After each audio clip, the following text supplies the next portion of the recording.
Hey guys, and welcome back to this channel. In this video I'll be showing you guys how you can basically paste like text from articles and not having to like format them again. So if I pasted this like text, as you can see, it's going to be in a different color font. It could even be in a like bold text as well. It could have underlines, could be highlighted if I just press Ctrl B on my keyboard. So what you're going to want to do, I'm just going to undo that, is you're going to press Ctrl Shift V instead, and it's going to be pasted in the same format as your text.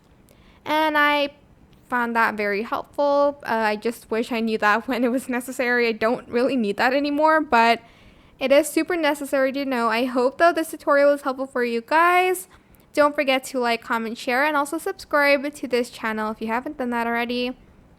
If you have any more questions, just leave it in the comment section down below. I will try my best to answer them all for you guys. And if you found this video helpful, please click the thanks button above the description box down below. Thank you so much for watching. Bye!